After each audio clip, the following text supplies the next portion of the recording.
Hello everybody, this is JT Productions and welcome back to another preview and prediction video for 2023. Today I'll be doing the Iowa Hawkeyes. Let's get into it. So, last year Iowa had a little bit of a downgrade from the year before, going 8-5, 7-5 before a bowl win against Kentucky, 21-0. Now, the one thing that plagued Iowa last year was the offense.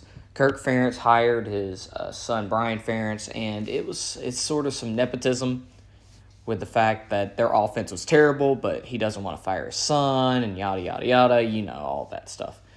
So they're still going to be played with that this year. However, they have a new quarterback. Spencer Petras is out. In comes Cade McNamara, former Michigan starting quarterback for 2021, along with one of his best targets, Eric All at tight end. So, is Brian Ferentz going to be able to use this talent effectively? Well, he has some incentives in his contract that he has to get a certain amount of yards per game to keep the bonuses and keep his job. So, last year he started the season scoring 7 points, not a touchdown in the win. He scored 2 safeties and a field goal in a 7-3 win over South Dakota State, and he scored 7 points in a loss to Iowa State. So let's hope that he gets off to a better start this year. Let's see what he's working with. Well, I've already mentioned the quarterback situation with Cade McNamara coming in. You also have running backs Caleb Johnson, LaShawn Williams, and Jazium Patterson. Wide receiver, Nico Regani, one of their better receivers, Deontay Vines and Reese Osgood. But your main sources of receptions are going to be from the tight end position. Luke Lachey and Eric All are going to be 2 very good tight ends.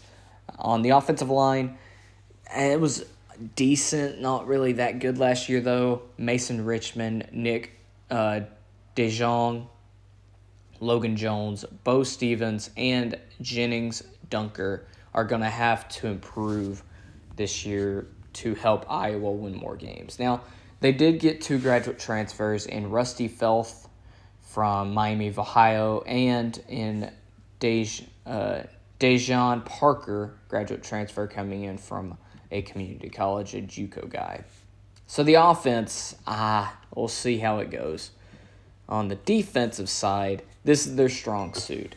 Deontay Craig, Noah Shannon, Logan Lee, Joe Evans, Kyler Fisher, Jay Higgins, Sebastian Castro, Cooper DeJean, Xavier Wakampa, Quinn Schultz, and Germani Harris. Now, they did lose Riley Moss, one of their best corners, to the NFL draft, but I think they still have some defensive talent on here that's going to help.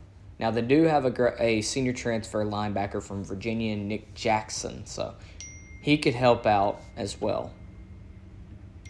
Now that we've gone through that, let's look at the schedule and see how Iowa could do this year and how I think they're going to do. Well, they start out the year against Utah State at home in Kinnick Stadium. I think this is going to be a good game to gauge how the offense is going to look. Utah State's not a bad team per se, but they're not one of the best teams. They compete for the Mountain West. So we'll see how Cade McNamara fares in this offense. I do think that they're going to be able to beat Utah State. I don't think that they're that bad yet. So with that, they go on the road to Iowa State. This is going to be a tough game, always is, rivalry game. Iowa State beat them last year, and I think they're going to do the same this year in Ames. I just don't know if Brian Ferentz's offense is going to be good enough just yet. Now, it could improve over the year, but against Iowa State, I don't think that that's going to happen this early. So I think you start 1-1 before coming back home to play Western Michigan. Now, Western Michigan, they're a pretty good MAC school, but they have no business keeping up with Iowa. So I think you're 2-1 before going on the road again to Penn State. Now, Penn State, they struggled last year. One of their worst losses of the year was to Michigan. Now, they were able to run the ball down their throats with good offensive line play and good defense. You don't have good offensive line play or a good running game. Your defense is good. That could keep you in the game until about the halftime or the third quarter. I just don't think you're going to be able to pull it out this year against Penn State. So I think you're 2-2 before playing Michigan State. Now, Michigan State's in a whole different category. They lost their quarterback, they lost their best receiver, and they do have running backs, but their running game last year was atrocious. If they can get it going, maybe they'll be able to keep up with teams like Iowa. I just don't think it's going to be happening this year. So I think you get a big win against Michigan State and go to 3-2 before playing at home against Purdue. Now, Purdue has had Iowa's number over the past couple of years with Jeff Brom. However, Jeff Brom is gone at this point. I think with the new offense, with Cade McNamara and the defense being how it is, and Purdue losing so much, I think Iowa's going to be able to get that Purdue monkey off its back for the first time in a while and go to 4-2. Then you go on another tough road game to Camp Randall to take on Wisconsin. This is going to be another tough game, a big game for the Big Ten West. I think that you get beat by Wisconsin. While Wisconsin has a new head coach, new quarterback, new everything on the offense, their defense is still going to be very respectable, I believe, even under Luke Fickell. So I think that Wisconsin's able to beat you to get you to go to 4-3. Then you come back home to play Minnesota. Minnesota's no slouch either. And at this point, you're going to be beaten up after playing road games earlier in the year against Iowa State, Penn State, and Wisconsin. This is going to be tough. And I think with PJ Fleck, they're going to be picking you off at a tough time right before the bye week where you've been beaten up by all these teams. And I think that you lose this one to go to 4-4 before your bye week.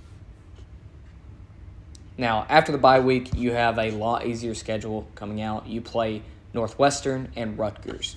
I think you're able to win both these games and get back to 6-4. It's going to be a Northwestern's just in a bad spot right now, and I think you're going to be able to take advantage of that after the bye week, as well as taking advantage of Rutgers. Rutgers, they're getting better under Greg Schiano. However, I don't think that their offense is going to be able to move it successfully against your defense. So you're 6-4 before playing Illinois. Now, Illinois, this is going to be a game that could decide the Big Ten West. Illinois is another team that's very physical. They love to run the football, and their offense is more ground and pound, like I said, running the football. This is going to be tough. It's a home game for you. I'm going to give you the win. However, if you disagree, give yourself the win against Minnesota, and then you get a loss against Illinois. And I just think either of those games could be a win and loss. I don't think you're losing both of them. I don't think you're winning both of them. I could see you having a win and a loss, though. So at this point, you are 7-4 before playing Nebraska.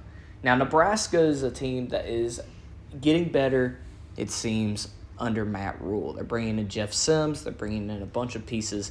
I just don't think in his first year he's going to be able to keep up consistently with these physical teams of the Big Ten West, including Illinois, Wisconsin, Iowa, teams like that. So I think you pick them off here at the end of the year and finish the season 8-4. Now, not bad for you. A little bit of an improvement from last year with y'all going 7-5, but I think that it leaves a lot to want for Iowa fans. But take it this way: if your offense doesn't improve, Brian Ferentz would have to be fired. So that's an upside. Anyways, thank you all so much for watching. I hope you all enjoyed, and Go Dogs.